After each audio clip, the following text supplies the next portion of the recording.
Welcome back to Ohio Has Issues, everybody. I'm Stephanie Haney. I'm Mike Polk Jr. enjoying a Depril pop from Circle K. We stay hydrated on Ohio Has Issues. You've got to. We got a big episode for you. We do, and thanks for being back with us after 1 week off. Very excited to be back. We hope you missed us terribly. We know we missed you. Yes. And we're going to focus on one main issue today, and that is what everyone's talking about right now, and that is the Cleveland Browns and where the heck they're going to be playing in the near future. Got some big news recently about a deal that's in the works involving quite a bit of money, and we're going to explore that, talking to some of the experts who have been writing about it and following the story from the beginning. A lot of dollars, a lot of your dollars at stake, so we're going to get into that shortly. And before we do that, though, we'll give you kind of a little bit of rundown of some other things that are going on around the state of Ohio. Hey, we had a quick update here. Ohio Governor Mike DeWine, you know him, he has signed the bill into law that bans all forms of spousal rape. Up until now, drugging and sexually assaulting your partner wasn't a crime as long as you were married. But he signed the bill getting rid of the so-called spousal rape exemption into law on Friday. It was this past Friday. So now it goes into effect 90 days after DeWine files the legislation with the Ohio Secretary of State office. So well overdue, I think we can agree. I would say so. I hope he files that with the quickness, because it's going to be 90 days from that. Get it in there. That's good. All right, another quick update for you. Of course, we've been following the First Energy bribery scandal, and we told you previously that Larry Householder was supposed to be arraigned on his 22 state felony charges. Well, that's been pushed yet again. So that arraignment has now been pushed to Thursday, May 23rd. There you go. It's a nice little piece of advice. And you know, every week we give you the latest on what's going on with the Senate race, and this week there was a big item in the national news. Bernie Moreno had an article written about him in the New York Times. Yes, normally this stayed stateside for us for the most part so far, Ohio, our Senate race.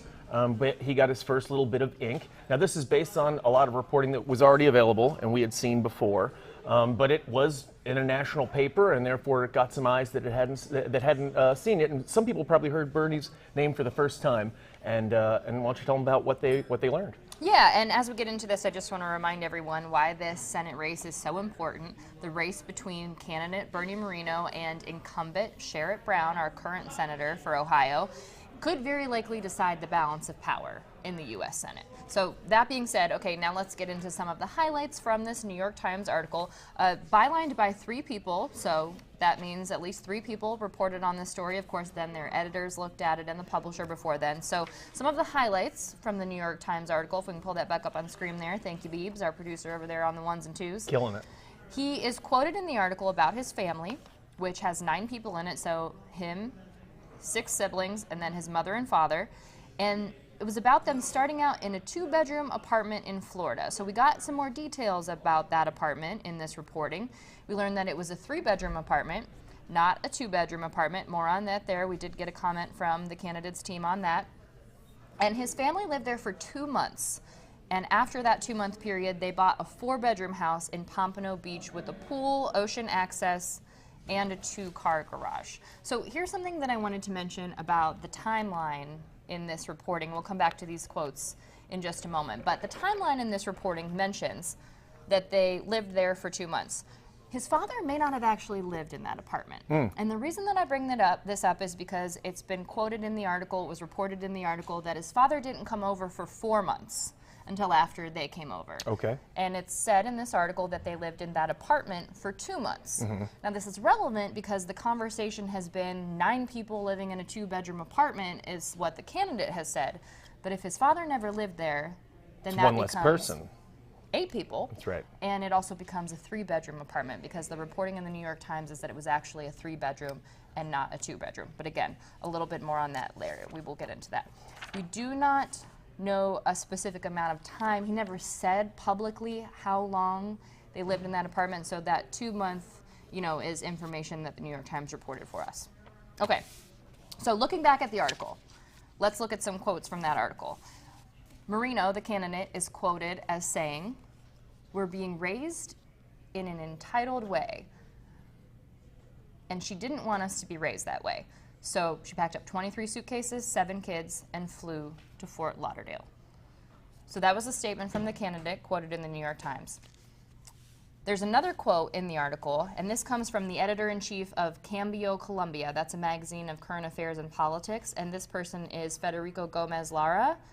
That quote is, "Colombian millionaires don't leave Colombia to live the American dream or to prevent their children from growing up with privileges. They leave Colombia because they have enough money to throw away. Colombia seems like a village to them, and they want their children to be educated and mingle with the real rich." Now, this is obviously this editor's opinion. Right. We did ask Marinos' team for a comment from the candidate on this. They did not send a comment on that quote. All right, what else do we have in the article there? We have another quote from his older sister, Vicky Stockamore. She said, quote, "Our family came to the United States because our mother wanted her children to grow up here. At first, our parents weren't on the same page as our father wanted to stay in Colombia. So while he was hopeful it would be a temporary move, our mother was committed that she wanted to raise her family here." Another quote from Vicky's older sister in the article says, quote, "When we first arrived, it took a lot of hard work for our family to establish ourselves. I couldn't be more proud of how my mother and father both restarted their lives." So now there's been a lot of conversation about this apartment. So at this point, we want to share the floor plan of the apartment. Wow, we got the floor plan, huh? We did. This was provided to us by Marinos' team. So we're looking at the floor plan here, and what they noted, you know, looking at these apartment floor plans, it's always kind of tricky to figure out what you're looking at. It looks like the board game Clue to me. Right? Someone in the parlor with a certain piece of furniture. So what is noted here from his team is that the third bedroom is open and connected to the living room. Okay. That was something that they wanted to note. Right. So we're noting that here, and we're providing this floor plan so you can see it yourself. And then you can print it out, hang it up if you want to, look at it, try It and looks figure out to what... me like it would be a good looks coloring nice. I don't project. know. You know what I mean? You could color it in, give it to your kids. And we should give them a little context. The reason that this all really matters is because, and this is what the article is claiming, and what we've heard in the past from past reporting, is that he has really had a vibe of, I pulled myself up by my bootstraps, I came here under sort of duress. I'm paraphrasing poorly, but the point is, the jux of the article is that he has sort of embellished his...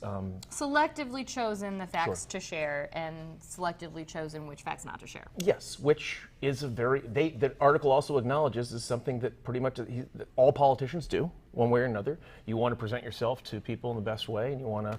So I don't see... There's nothing in here necessarily that's a complete, you know, that's complete lie or anything, and I don't think there's anything necessarily horrific in here. But it's definitely just a bit of a contrast between how he represents himself and how apparently he came up, according to the New York Times.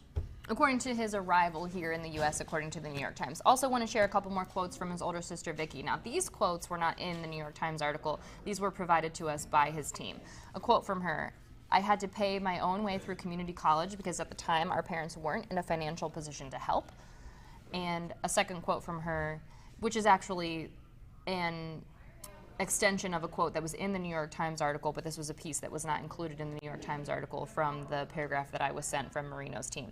That Vicky is proud of how her parents eventually became more successful than they ever dreamed of becoming after moving here to the United States. So that is the update on this. I mean, when our Senate race makes the national news in the New York Times, they're not reporting on every state Senate race, so definitely worth letting you guys know about it. Got to talk about it, seriously. And it's, you know, it seems to me, though, sorry, 1 second, they're finally coming for us.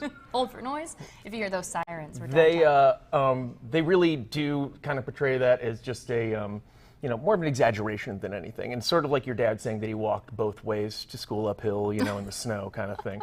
We all tend to exaggerate that thing and exaggerate our pasts, I think. I mean, I think I was very close to being drafted by the NBA in some of my tellings, if people are listening at the bar. So nobody's perfect, but it is interesting the New York Times took note of our Senate race. Mm-hmm, absolutely. Okay, now to the main show.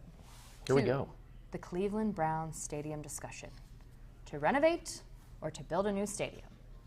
Big topic of conversation. We're going to put a hat on that thing. Or are we going to move her down 71 to Brook Park?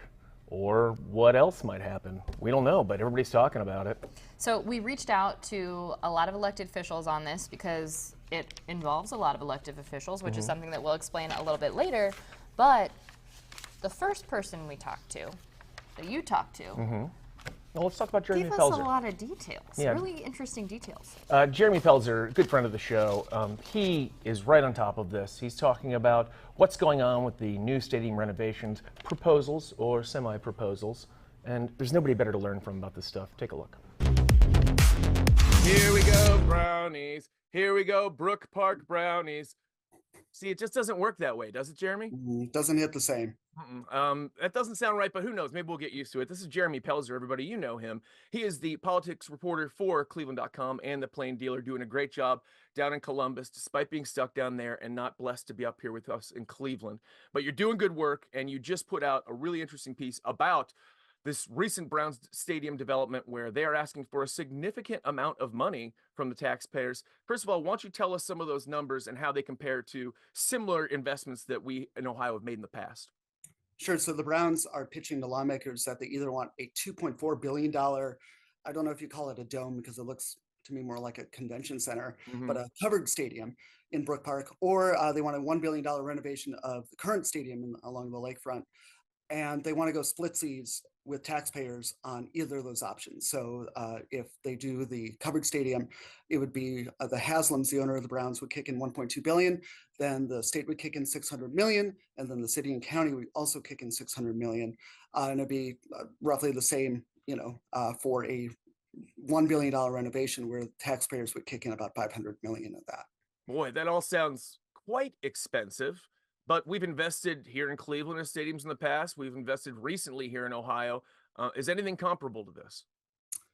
So it would be one of the most expensive stadiums in modern world history. The most expensive being SoFi Stadium, which is the LA Rams Stadium, which is 5.5 billion.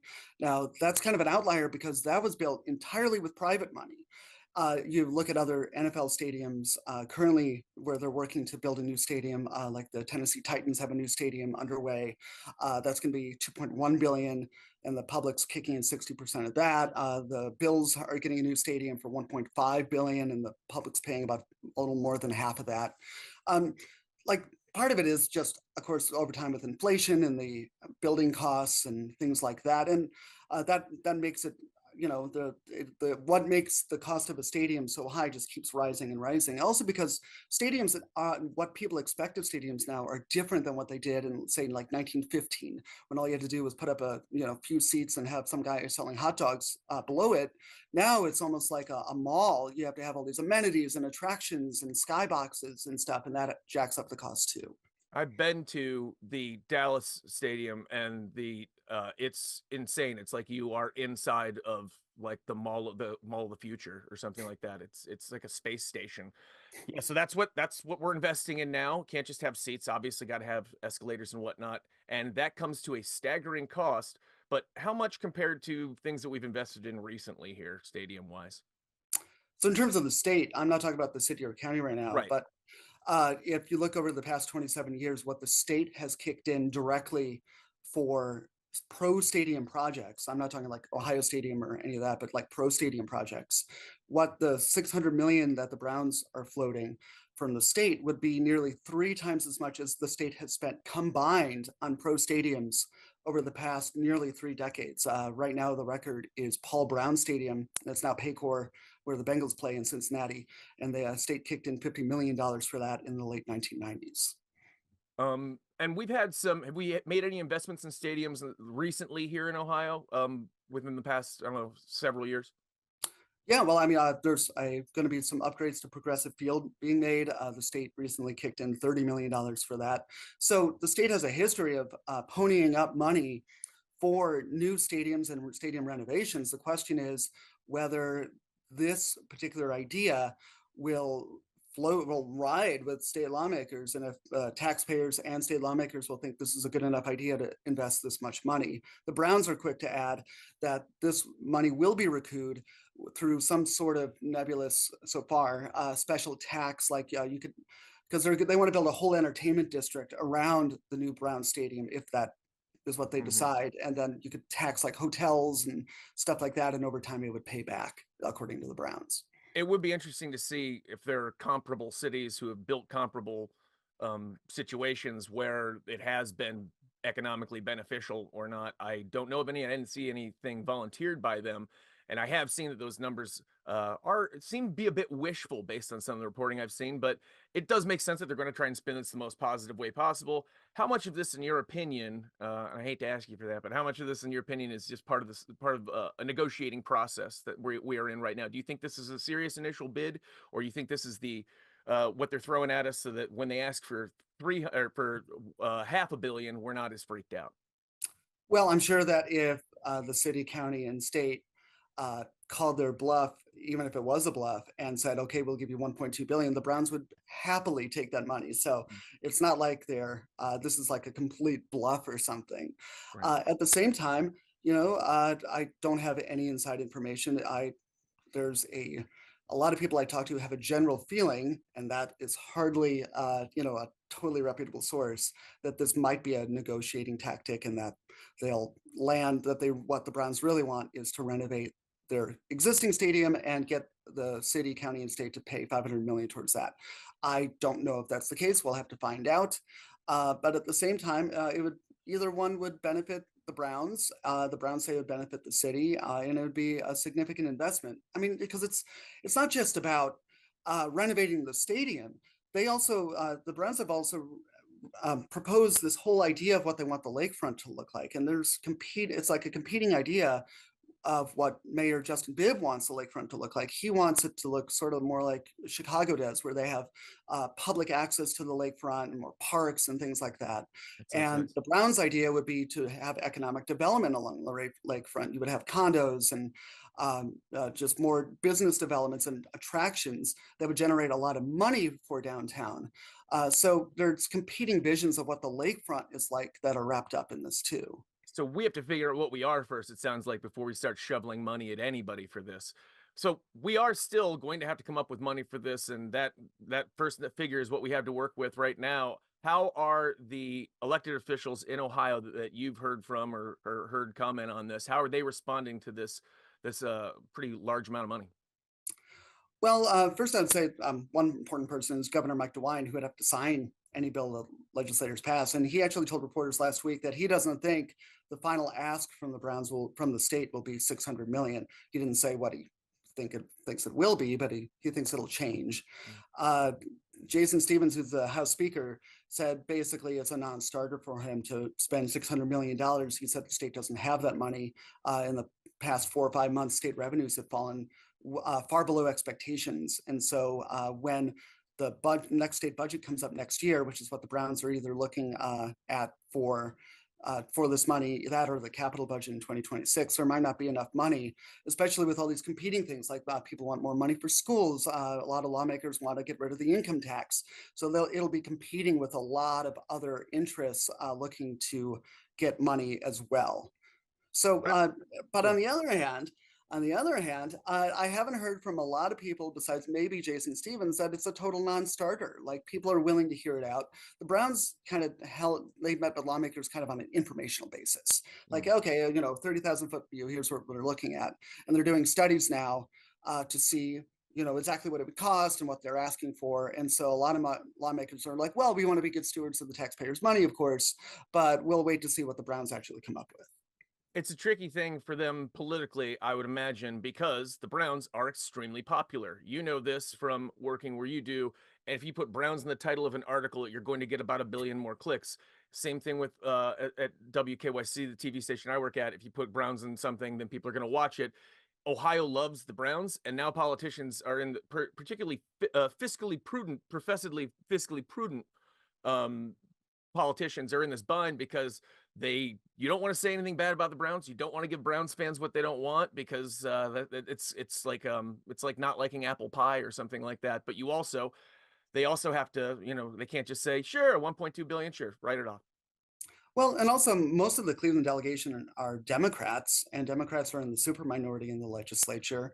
That's another thing too. I mean, there's a couple of Republicans that are representing Cuyahoga County and the surrounding area, but it's mostly Democrats. So that's another factor too, that Democrats only have limited weight. And then of course within that, you have one representative representing the downtown stadium, existing stadium, and then another representative representing the Brook park site. So, it'll be interesting to see how they where the fault lines are on this. And then, unless I'm mistaken, those districts could change too, will change, right? So these are going to be Yeah. different people who are having to deal with this because the system is so perfect.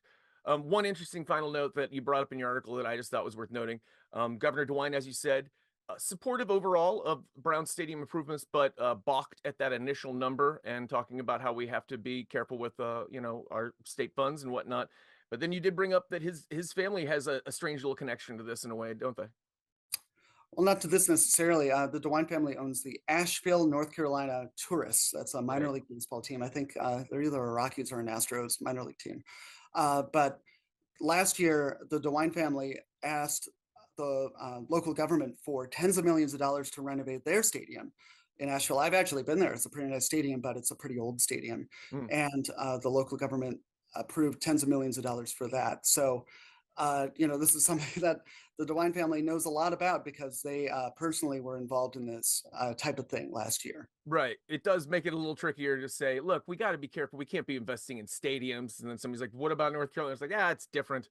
So it makes the argument a little bit more interesting. That's all. And that's what you always help us do, Jeremy, is make the argument a little more interesting and fill us in a little bit more and make us smarter each time. And we appreciate it. Great article. Everybody check them out on cleveland.com and the Plain Dealer. Jeremy, thank you for your time, and go Browns. Thanks. Pleasure to be here. Thank you, Mr. Pelzer. Good info there. I really appreciated how he broke down that they're asking for public money in either scenario. They're asking for public money if it's in downtown Cleveland as a renovation, and the Haslams are also asking for public money if it's a brand new build in Brook Park. Yeah, a significant amount, wouldn't you say, of public money? $500 to $600 million, nothing to sneeze at. Also, just to be clear, then this would come down to, it would be split between the state, the county, and then it's just a matter of which city would end up paying for it, whether it be Cleveland or Brook Park. And then some of the possibilities on how this could impact each city. In Cleveland, maybe we could do this through a new non-tax revenue type situation from tickets or parking or something like that. In Brook Park, maybe we could, what are they called? User taxes. What's that about? User taxes. Oh, yeah. It's taxes that you pay when you use the facility. Like people who actually go there would end up getting that cost passed off to them. How long would that take to pay off at $2.4 billion? A while. All right, just checking. And then, you're through? That's another nickel. We're getting there. And then you got, what's this one? Oh, the state and county could, the cost for road, sewer, highway, and infrastructure, that's going to cost a pretty penny as well, obviously. Because you got to build that all up there in Brook Park specifically because it doesn't really exist yet. Mm-hmm. Now, our pals over at Signal did some work on this, isn't that right? Yeah, we need to say a word about the sin tax because the sin tax is something that we're still living with. It's not going to expire for another decade. So at Signal Cleveland, they did some reporting on this. This is from Nick Castile. So if you're not familiar with the sin tax, this is Cuyahoga County's excise tax. It's on alcohol and cigarettes, and they've got about $50 million left to spend on Brown Stadium repairs because of it, which is a fraction of the hundreds of the millions needed. That's not that's not even our half. No. Right there. That's not $500 million, that's not $600 million. So the question is, could Cuyahoga County voters be asked to extend the sin tax for another decade or two or increase it so that it brings in more money? It's possible, and if they wanted to do that, though, that would require an act of the state legislature and a vote from the people. Now, there's a comment on this from the spokesperson for County Executive Chris Renane, Kelly Woodard. She said the county is, quote, always exploring funding opportunities for community assets, but there's been no decision made on the sin tax, nor has the county asked people to start drumming up support for expanding or extending the sin tax. Okay, now here's the question, who would get the sin tax if the Browns were to move? Because it was set in here in Cleveland, obviously. Right. What would happen? That is a very good question. If they decide to go to Brook Park, under Cleveland's contract with Cuyahoga County, this is according to Nick Castile's reporting here, which lasts until 2035, which is 11 years from now, a third of the sin tax money goes specifically to the Lakefront Stadium. Not to the Browns Stadium, to the Lakefront Stadium. So if we build a stadium there, we would get all that money. That's right. I think that's what we need to do. That's is maybe the renovate that retirement stadium. plan. Now, one more taxpayer question to think about here. If the Browns leave downtown, build a new stadium, who is going to implode, these are not my words, what was once dubbed the Factory of Sadness. Hard to say. Not my words, but they were Mike Polk words. Well, there would Mike be Polk's words, jeez. There would be a bidding frenzy on that, right? For the opportunity to do that. So probably make a pretty penny for blowing that thing up. My parents still have, I think, at least one of their seats from season tickets at Municipal Stadium. And I remember, I have a bunch of friends who have bricks and stuff from there. You could make like a bunch of money. Although there were a lot more happy memories in Municipal Stadium, in fairness, than there were in I wouldn't want to chunk probably right now currently of the Browns Stadium. I've had a few good memories in there. Yeah, I mean it's been a rough row to hoe. I don't need to like hang it in my basement or anything like I'm glad. Thank you. I'm glad. I appreciate that. No problem. All right, so we did reach out to the two mayors who are involved in this. There's the mayor of Brook Park, that's Edward Orcutt, and also Cleveland Mayor Justin Bibb. We heard back from Mayor Justin Bibb's team, but they didn't respond. They said they were kind of looking into whether they had anything fresh to say. But you did find some things that Mayor Bibb has said previously. They're playing coy. First of all, we should say Mayor Edward Orcutt of Brook Park. He is being pretty mum on the subject. Couldn't find anything, anyways. Maybe he did. This is from Channel 3. He just said that the city's open for business. City's open for business. Right. Okay, right, got it. But Mayor Bibb was quoted, and I think this is actually probably interesting because you might notice a tone change in here. Maybe this is from his State of the City address from April 20th, 2023. So this is last year's address. Okay. Okay. My vision right now is making sure we finally, over the last 100 years, finally see real inclusive development on the lakefront. And while we begin early conversations with the Haslams about the stadium, for me, it's simple. Number one, we want to be creative in how we address this issue because I am no longer going to risk general new fund dollars for maintenance of a privately owned football franchise. So we've got to get creative. We got to think differently about financing. But I think it's important that we think differently about how this fits into the larger piece of making us have one of the best lakefronts in the world, and that's my vision to get done as mayor. Okay, so that was last year. Here's this year. March 28th, after the State of the City address. I can't comment on the specific aspects of the deal because we are currently in active negotiations, but as I said before, we want a competitive, responsible deal that keeps the Browns downtown in Cleveland, and we know everyone wants to ensure that we have as well a world-class lakefront, and hopefully the Browns will be part of that future lakefront development, the mayor said. Okay. Do you hear any tone change there over one course of a year, or is that pretty much the same thing to you? I see how it could be a bit of a tone change. He had less specifics to say. He wasn't really kind of planting his flag in any specific stance with that more updated statement. Right, as opposed to, I think the line from this is that he says, like right here, number one, we want to be creative in how we address this issue because I'm no longer going to risk general new fund dollars for maintenance of a privately owned football franchise. That sounds pretty stark. Right.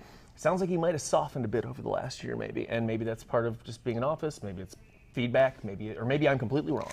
But it does sound like he's open to negotiation, but also being quite coy. No one is speaking in great specifics right now. I think we can agree. Yeah, I think you're right, including the governor, Mike DeWine, who we got some comments from. So I called into his office, I talked with his spokesperson a bit, got some comments from DeWine's office. And what we have learned, which is not necessarily anything new from DeWine's office, but we do know that he supports public funding for sports complexes.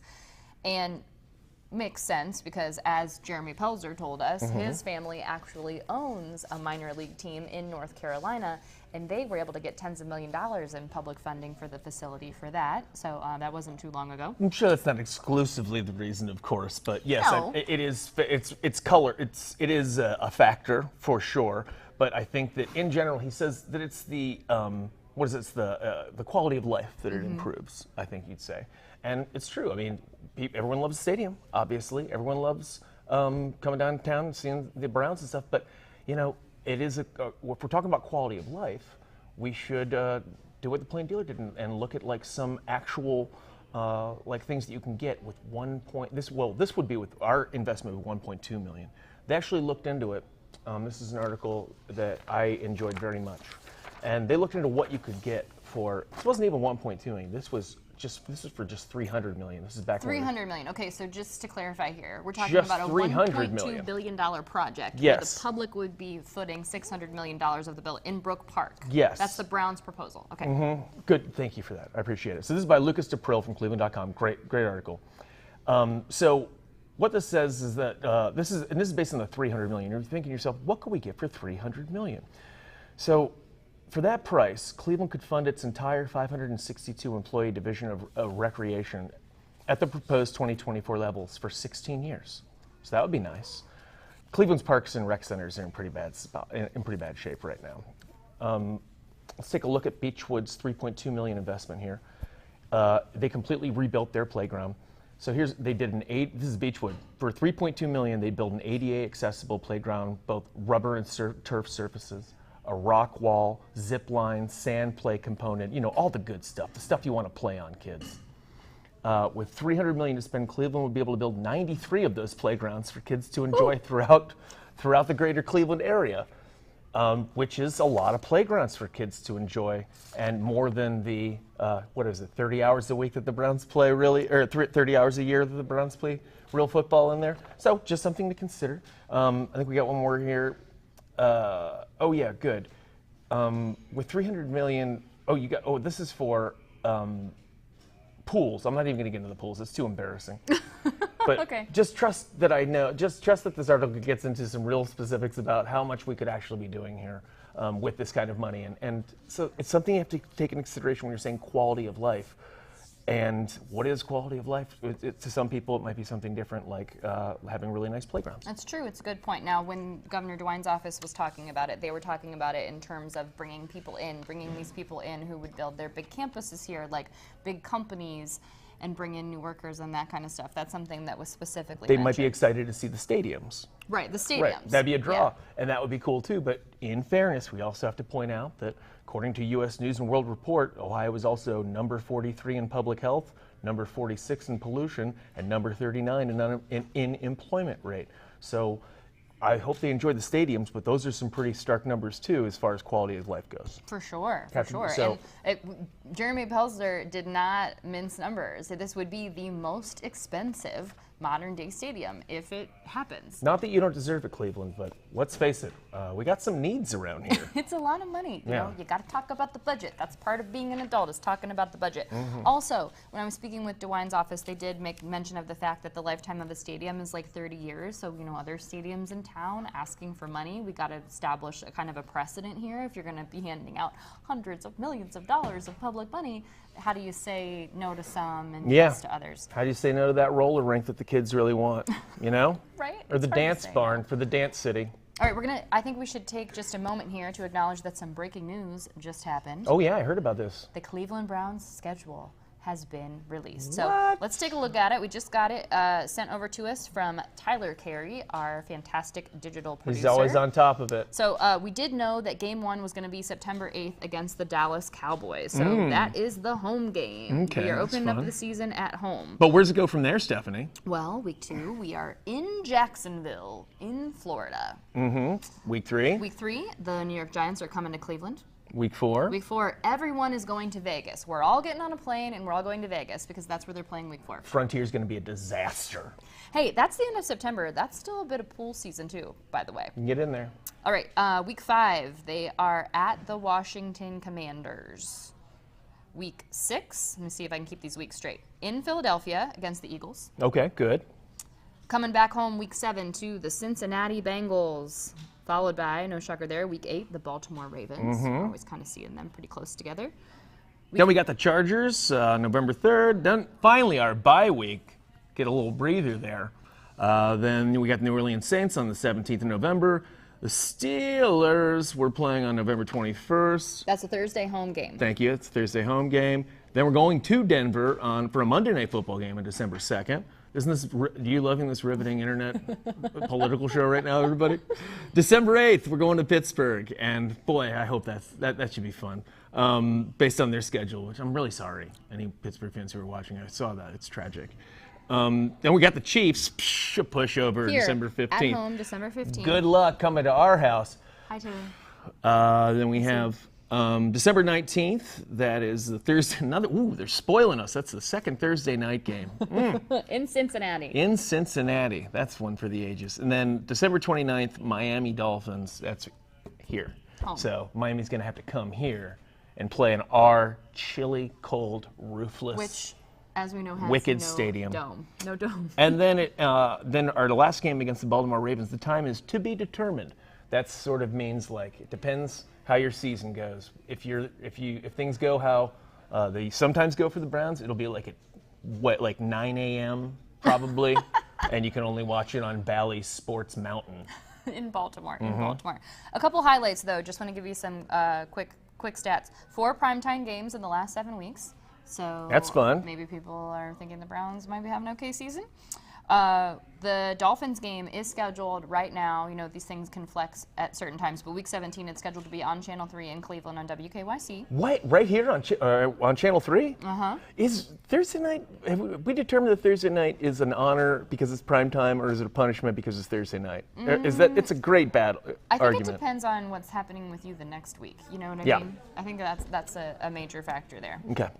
Also, for you Tom Brady fans, Cowboys Week 1, that'll be Tom Brady's first game in the TV booth for Fox. And honestly, if you thought he could throw, wait until you catch his personality. You're welcome. Okay. So let's get back into the stadium talk because, you know, those last games, as Mike mentioned, when Miami comes here, it's going to be cold because we do not have a dome, and that is one of the major factors that the Haslams have been talking about, whether to renovate or build a brand new stadium in Brook Park. So we talked to some elected officials. One of the people that we talked to is Representative Bride Sweeney. So she's a Democrat. She's actually up for re-election this year. She's in Ohio House District 16. So just remember that. That becomes important a little bit later when we're talking about these House districts. Here's our quote from Representative Sweeney. As a state lawmaker, I take my responsibility of allocating taxpayer dollars seriously while nothing has been finalized yet. Whatever deal may come to fruition has to be justifiable and supported by the taxpayers, as they are the ones being asked to front the bill. The public has yet to be cut in on these discussions, and until then, I am reserving judgment. At the end of the day, I work for the people of Ohio. That is who is top of mind. I will continue to urge public input and discussion about any proposal that is requesting taxpayer dollars. So Representative Sweeney was actually kind of instrumental in sort of getting people together to start talking about this, because there weren't a lot of conversations about where the funding was going to come for this prior to her kind of like taking the lead on that and making those conversations happen. Who else do we hear from, Stephanie? Well, we heard from a lot of people, and the reason is this. Our district maps. So we're a little sloppy right now. We're going to touch on this really quickly, because if we take a look at the current maps, the current Brown Stadium is in downtown Cleveland. That's in House District 20. So if you look at what you are looking at right now, the things that are in color are the things that are relevant here. Downtown Cleveland is in House District 20 and Senate District 23. You can see those on the left and right sides of what you're looking at on the TV.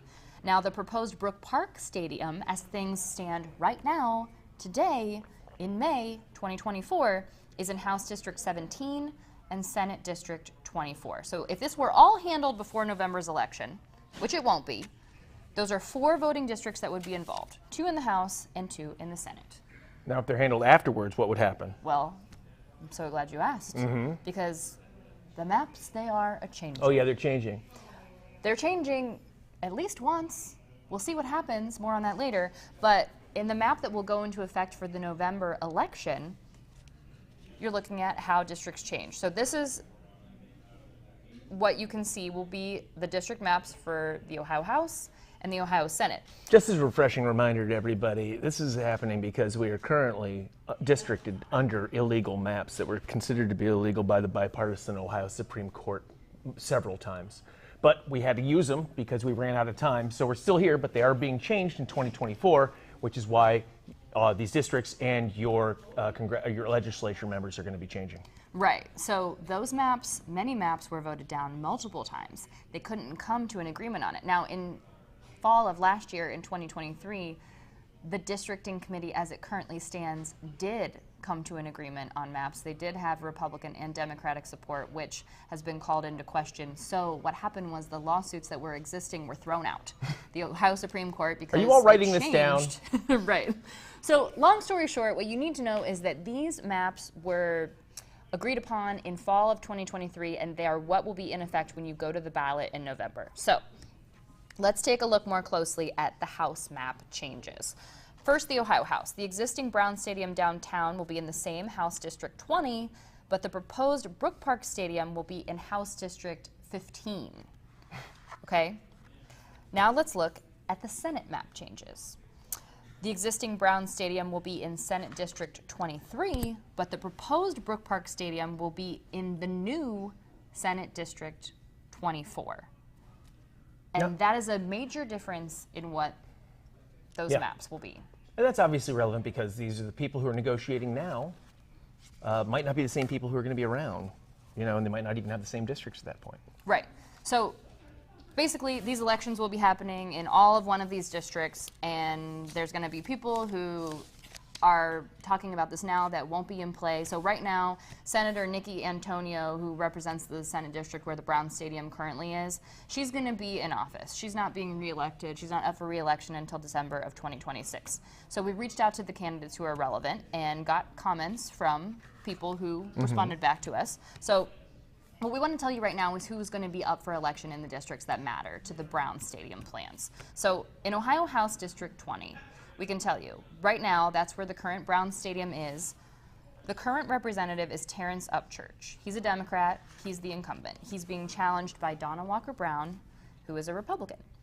In Senate District 23, as I just mentioned, there will be no election because Senator Antonio will be in office through 2026. But if you want to make your opinion known, you can reach out to her. That's where the current Brown Stadium is. Now, where the Brook Park proposal will be. First, we go to House District 15. Democrat Chris Glassburn is on the ballot there, and so is Republican Aaron Borowski, and we did get comments from them. So good. Let's hear from Glassburn. Residents in Cleveland, Brook Park, and all of Northeast Ohio want to see the state of Ohio protect taxpayer dollars and work to keep the Browns. So far, the public has been completely excluded from the conversation, and that's wrong. Here's one more. Until real details are shared in the open, it is unfair to ask for the commitment of public money for renovation, replacement, or moving the stadium. All right, and let's hear from candidate Borowski now. He said this: the potential move represents an opportunity if done properly. A lot has to be done before a final decision is made. Wisely spending citizens' tax dollars and working with local governments were my priorities before the announced potential move and will remain my priorities no matter the outcome. All right, let's move on to Senate District 24. Now, in this race, there's no incumbent, and the reason there's no incumbent in this race is because Senator Matt Dolan held this seat, and he is term limited. He, as you may recall, he ran against Bernie Moreno for the U.S. Senate seat for Ohio on the Republican ticket, and he did not win. So now we have Bernie Moreno as our candidate running against Sherrod Brown. So in Ohio Senate District 24, we will see Tom Patton, who is currently in the Ohio House. He's a representative for House District 17, which, to make it even more complicated for you, that's where the Brook Park Stadium would be if it went up today. But he's term limited in the Ohio House. And his so uncle is Jimmy Haslam. I'm just kidding. I'm just trying to make it even more complicated. And that ballot will also have Sue DeRichko, who is a Democrat, running for Senate District 24. And that brings us to our topic for you for next week. Can I point out one more thing before we do? Please. Would you mind? I would love it. We talked earlier about what we could do with this kind of money, $1.2 billion. And I would just suggest this. I did a little digging.